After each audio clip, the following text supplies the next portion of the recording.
As you know, we here at Make the Cut partner with the good folks over at Wisconsin Sports Heroics. Make sure you go over to their website at wisportsheroics.com and check out all of their great content. Both Napo and myself write for that website, and they're just terrific over there. So they have recently partnered with G5 Designs. G5 Designs is a Wisconsin-based merch company based out of De Pere, Wisconsin, and was created so that no matter where you live, Packers fans everywhere can have a connection back to Wisconsin and to the Packers. Our tagline, which I am a fan of and love as well, is one-of-a-kind shirts for one-of-a-kind fans, which, of course, could be more accurate to Packers fans. Yes, the Davante Adams jersey there, and all around the country we have fans, and, you know, we really are one-of-a-kind fans. We own the team, the only team to have fans that own the team technically, and you know, speaking of the site, right now they have a bunch of really cool Wisconsin kind of Packers-based T-shirts. They have the awesome Aaron Rodgers Goat T-shirt, which I will, of course, be purchasing as we get close to the season as well. But you don't have to wait till the season. You can go there right now. Go online. We'll put the link in the description below of how to get to that website. And they're selling shirts. They got face masks. They have more, you know, products coming, all at a great price. So when you are finished adding your purchase to the cart, please make sure you use promo code WISCO, all capital letters, WISCO, to get $1 off your entire purchase and free shipping. That's new, I think. I think the free shipping thing is new in there. That is, nice. Again, promo code WISCO, all caps, to get $1 off and free shipping. Link will be below somewhere in the video. And again, that is G5 Designs, one-of-a-kind shirts for one-of-a-kind fans. Just quickly, Napo, again, like we said before in the prior video, can't wait for that, and I cannot wait until we get our own merch. It's coming soon. People are already asking me when we're going to have it. So stay tuned for that.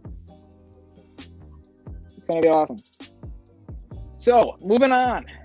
We go from one Wisconsin sports team to the next. Speaking of Packers merch and gear, we are going to be going and listing off one offensive player and one defensive player that each of us picked for the Packers to sign. If we could pick one player that realistically fits within the cap, correct? That's kind of how we're doing it. Like, yeah. So, all right, Napo, I'm just going to have you give me your offensive player, and then I'll give you mine, and then defense and defense. All right, so give me your offensive player first.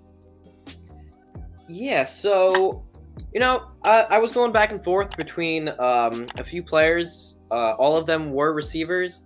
I do love all of the wide receivers on the Packers, but there is still room for improvement.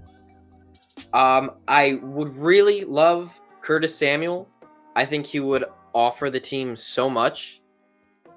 But because of the season that he just had, like he showed that he can catch the ball, he can run the ball, he can do it all on the offensive side. He had over 1,000 yards from scrimmage. I think he may be priced out of Green Bay, but that being said, maybe the Packers make a splash and they do go after Curtis Samuel. I'm not ruling it out, but I'm going for a cheaper option. I'm going to go with Brashad Perriman from the New York Jets. He's a former first-round pick.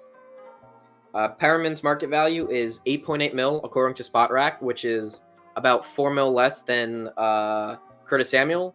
I think because of what the cap is, and with the wide receiver market, like we have there's a pretty good market for wide receivers. I think his value is going to go down, and I wouldn't be surprised if the Packers are able to get him on maybe like a 2-3-year deal worth like $4 or $5 million annually. I think that would be a pretty fair deal for him. He had 505 yards, 3 touchdowns on 30 receptions last season on the Jets as their wide receiver 2, which, looking at their quarterback play, is pretty solid. Sam Darnold and Joe Flacco were the 2 quarterbacks he played with last season.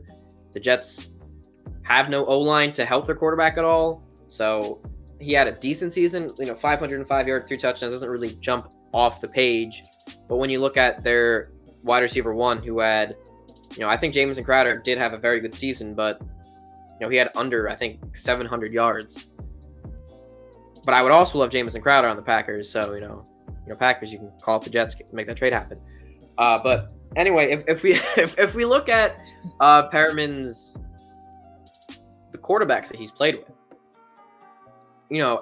if you're a wide receiver, you kind of tear up. Like if I'm Who is that?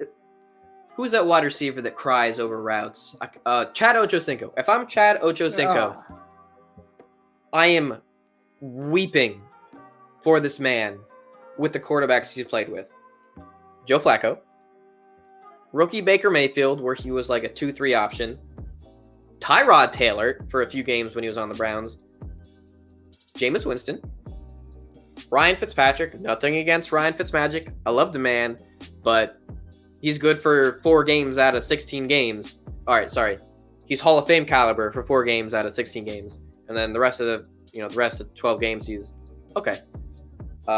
Sam Darnold, and then Joe Flacco again on the dumpster fire that is the New York Jets. So I think Perriman, he may not be what the Packers need. He is sort of a deep threat, which the Packers do have in MVS. But I think Perriman also has the route running ability and the speed and elusiveness to possibly play in the slot. I would really like to see the Packers take a flyer on this guy. I think a 2-year deal worth like $10 million is very good. Obviously, you're going to have to backload it. I don't see the guaranteed money being too much. Just, if we look at how the cap is looking for the Packers the next 2 seasons, it's pretty bad. But I think he is a very underrated wide receiver who has never lived up to his potential because of either the system that he's played in or the quarterbacks he's played with. Like, you look at the Jets, you're going to fail with just the way that organization is run right now.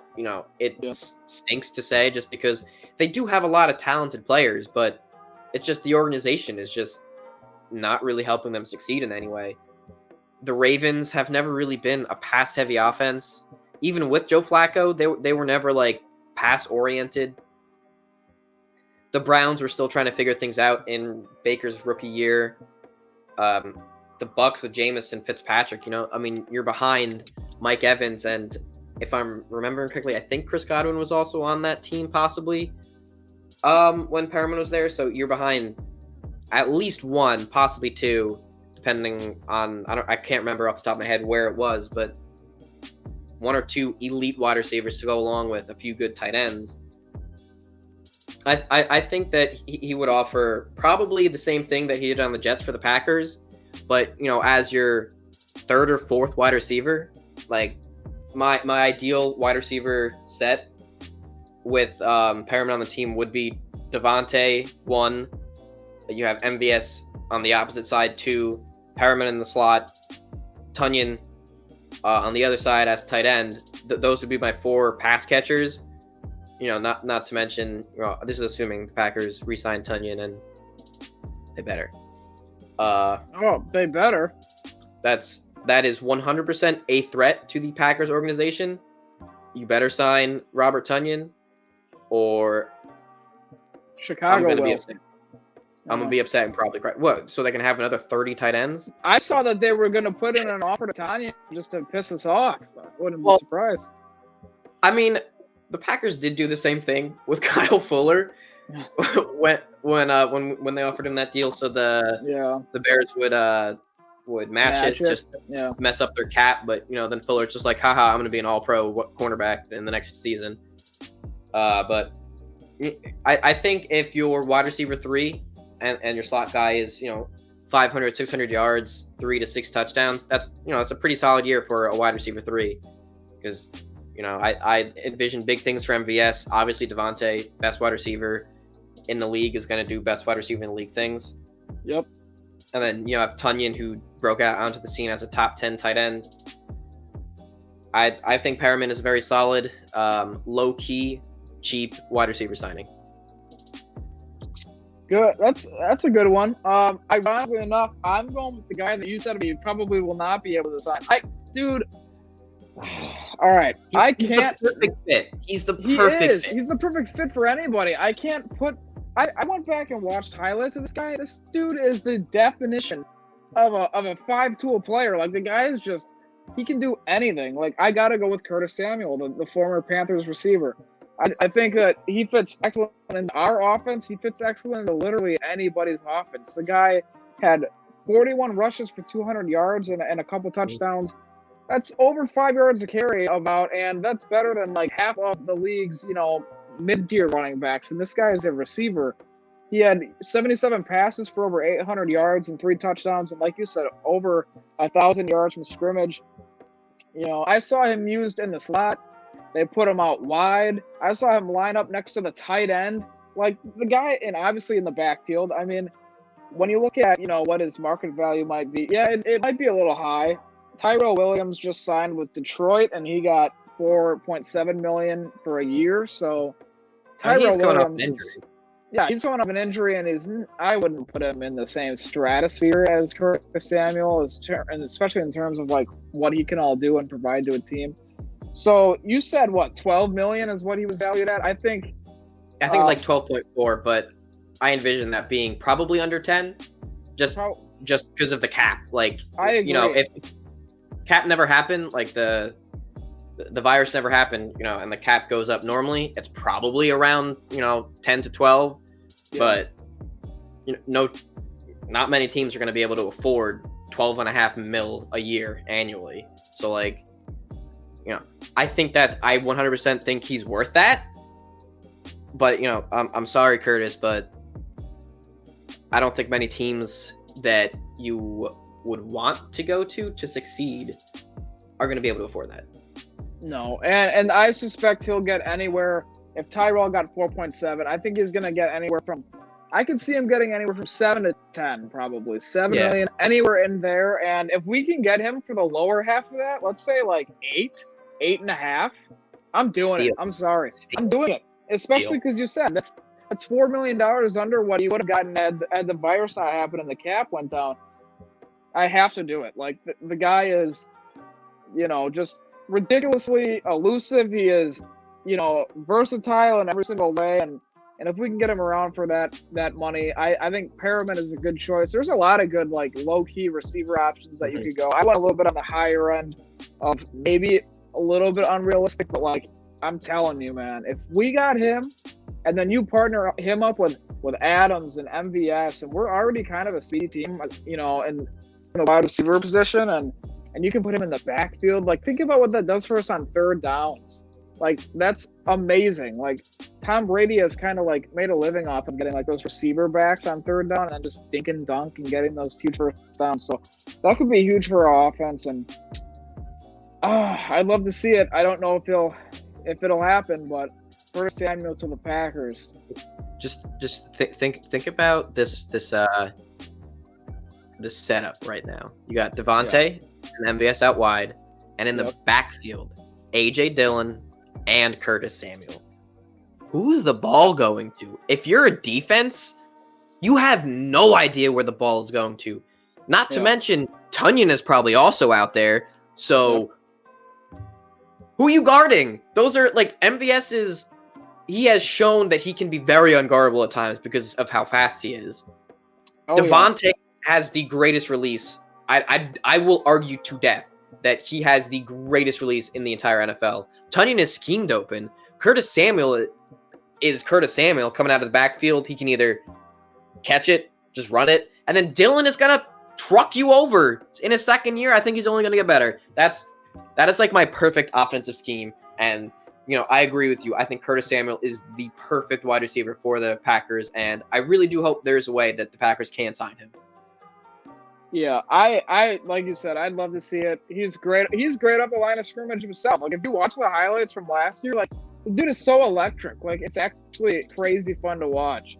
And even though he's kind of a smaller guy, like, he kind of plays bigger than what his size is. So, like, he just fits perfect. But let's go to the defensive side of the ball. Who's your one defensive guy that you'd love to pick up if you're Green Bay? So this guy that, I didn't know existed until I started doing some research. So I would be interested if you know who this guy is. Yeah. I had mentioned it briefly in our Wisconsin Sports Heroics chat, but Michael Davis, cornerback from the LA Chargers. He was undrafted, and he started 26 games the last 2 seasons. He's played in 28, so he's missed 4 games. All of those were in 2019. He's only 26 years old.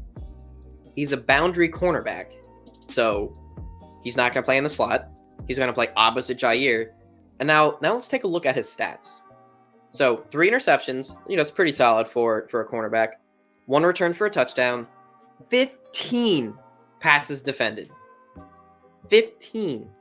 64 tackles. So he gets the tackles. He has missed a bunch, so that is kind of a problem. But Joe Barry has said my guys are going to tackle. So if he lives up to that, I'm not too worried about the missed tackles that he had over the past 2 seasons. Now let's look at the passer rating and the completion percentage, and just envision what this would look like with Jair, Darnell Savage, and Adrian Amos in that secondary. He's doing the eyebrow raise. He's really getting into this. 79.2 passer rating to go with a 60.6% completion percentage in 2020. That's really good. If that's your cornerback too, you are very happy about that. But then let's go back one more year. Is he consistent? 76 passer rating allowed to go with the 50% completion in 2019. The man is consistent. I had not heard of him until I started researching potential cornerbacks. Because of that, he's not a household name. I would say Chargers fans, you may not even know this guy, and he started, I think, 14 games this past season, and he played in every single game. So you may not know who this guy is, but I think he is a very low-key, probably cheap option. He's not one of those household names like, Patrick Peterson. Would love to see him in a Packers uniform. I think he would be a great cornerback too. Too expensive. But because of his name, he's going to be incredibly expensive. Yeah. He was awful. He was awful in 2020. Terrible. But because of the name, he's going to get paid.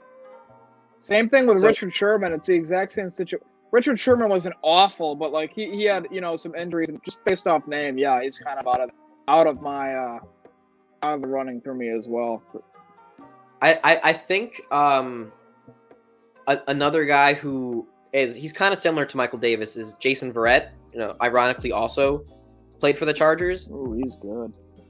And when he plays, he's phenomenal. But the man has been injured for most of his career. I think he played maybe a majority of 2 seasons. Want that. You want that? If he's healthy, 100%. But I think he was healthy for most of this past season for the 49ers. And I think one more guy, I just want to go over this one just because he went to my high school. Quan Williams, also from the 49ers, and he's a slot cornerback. And he has been very good, but, he's had his moments where he hasn't been. 2019 was his breakout year where he just was phenomenal. But, Michael Davis is my guy. If I'm the Packers, I need to take a long look at him because that cornerback group is atrocious. Other than Jair, obviously. I would, never say anything to Jair. You have Josh Jackson. I still don't know what the Packers have in Josh Jackson. He's shown flashes where he's been phenomenal, but then other times he's looking like one of the worst corners in the league. He has all the potential is there. He just needs to put it together. And then I feel the same way about Kevin King, ironically. Same exact way. And then you look at the other receiver or the other cornerbacks, not many of them got even playing time. I like Kadar Holman, but the man played 50 snaps, maybe a little bit more.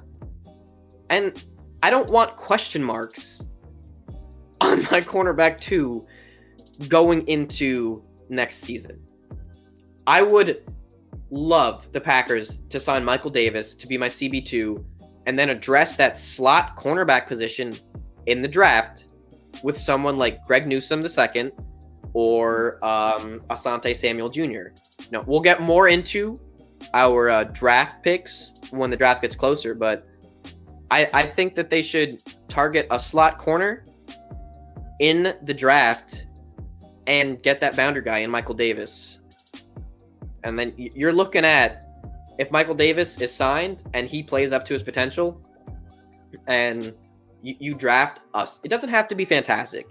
Just a solid rookie cornerback to play in that slot. and you re-sign Chandon Sullivan and Kadar Holman sees more playing time, then you obviously have Darnell Savage and Adrian Amos. That could honestly be a top 3 secondary in the league. Like, no question. Just Jair's improving, Darnell's improving. I still think Amos is improving. And then you have a guy who's 26, probably still going to improve, and then a rookie to pair up with that. That secondary is going to be filthy for the next, 3-4 years. I say that the Packers go all in on Michael Davis, give him a 4-year deal worth $30 million. I think that is a very fair offer for a guy who is unknown. I think he may want a little bit more just based off of his play. But, what's that? Some quick math. Math's not my strong suit.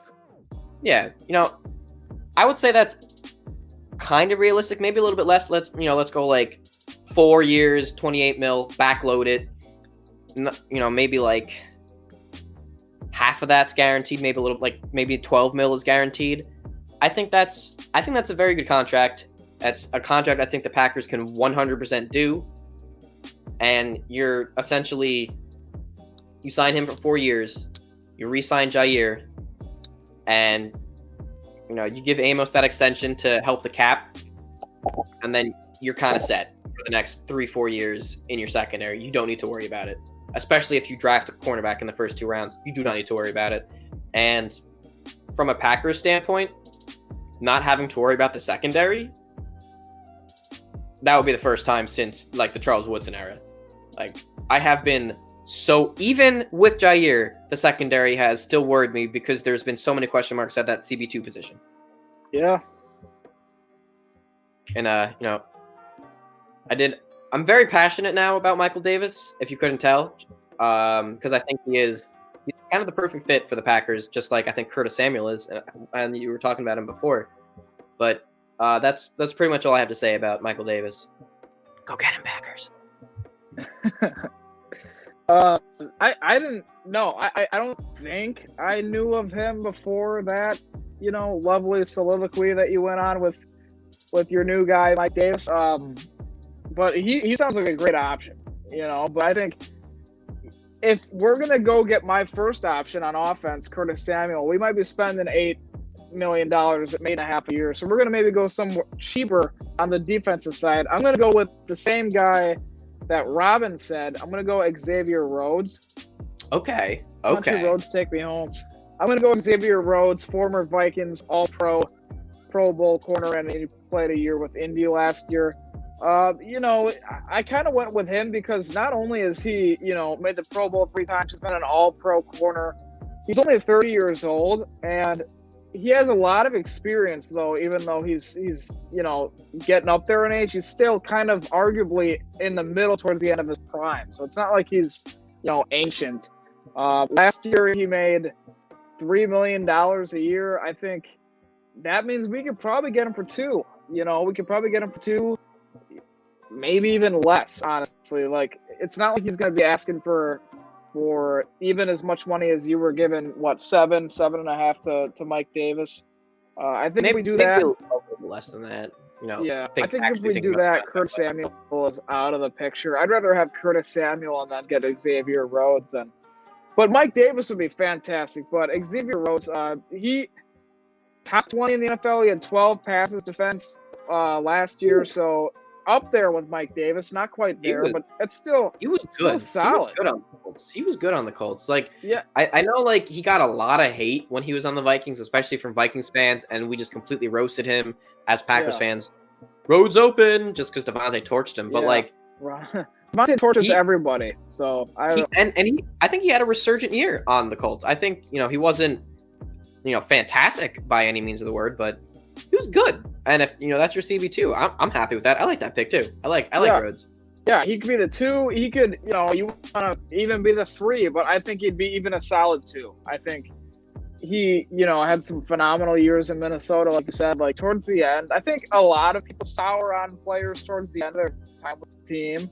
That kind of tends to happen, even some of the most beloved players, towards the end, fans start to kind of get over them. So I don't know. I think he could be a really great addition to to the defense, and like you said, I'm kind of over the days, and I think a lot of Packer fans are over the days of like our defense letting us down in the playoffs. Because like that's also why I chose Rhodes, is because I just want somebody to come in with some solid experience who's been there and at least been deep into the playoffs, which Rhodes has quite a few times, and just shore up the back end. Like, I think we can address the cornerback position as well in the draft, and I think we will, but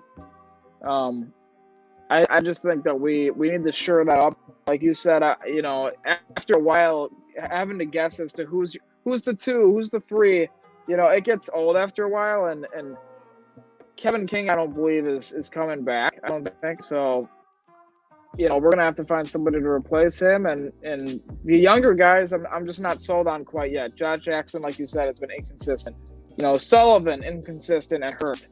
Kadar Holman, same thing. So it's like we have guys there, and I love our safeties in Savage and Amos. Now it's time to shore up the corners, and I think that Rose would do a good job of doing that. Yeah, I got before we move on to our next segment, I have a question for you. Would you trade so this isn't a trade like between teams, but would you trade the Packers doing anything in the free agency for getting Charles Woodson and Clay Matthews to coach the defensive side of the ball? Not as a defensive coordinator, but as like assistant coaches to, Clay Matthews with the linebacking group, and then you have Charles Woodson with the cornerback group. I don't think they would not be the heads. I don't think they have that experience yet. But how much experience and how well do you think that they could help those two positions improve? Because we got a lot of young guys in the linebacking core, especially the middle linebacker position. You got Rashawn Gary still kind of transitioning from that defensive end to the outside linebacker. And then, of course, the secondary is incredibly young. So, like, when you say what would I trade, would I trade getting somebody for that, or would you trade the Packers getting? Let's say they're not going to get. You trade Curtis Samuel and Xavier Rhodes for the Packers getting those two guys to coach the defensive side of the ball. No, probably not. No, I don't think so. To be fair, though, I think that would be really, really cool. And not only would it just be cool for like shock value, but it'd also be really valuable. Like you said, they have a ton of experience, and I think their experience would help us out a lot, especially on the defensive side of the ball. And just to see like Clay Matthews and Charles Woodson back would be really awesome in any capacity that they're on the team with. But no, I think I'd rather have the players. I think it's a toss-up either way. You don't really know that the players would work out. You don't know that the coaches would work out. But I think, entertainment value, I think what they would add to the team, Curtis Samuel. I just really love Curtis Samuel. I think you do too. Yeah, so, I mean, it's 100%. He's definitely like the number one guy in the entire free agency pool that I want the Packers to go after. Like, even if I said like Allen Robinson was like my dream pick in our last and one of our last podcasts, but he got franchise tagged today. Yep. So he's out of the option. So I think my Curtis Samuel's my guy. Like, that is my dream free agent signing in this offseason is Curtis Samuel. And thankfully, it is also not really out of the realm of possibility for that to happen. No, it is not. I hope it happens. Me and you will be jumping on here doing a full episode on that. Immediately. Yeah, immediately, and it'll just be Curtis Samuel talk if we get him. Like, seriously, that'd be fantastic for our offense.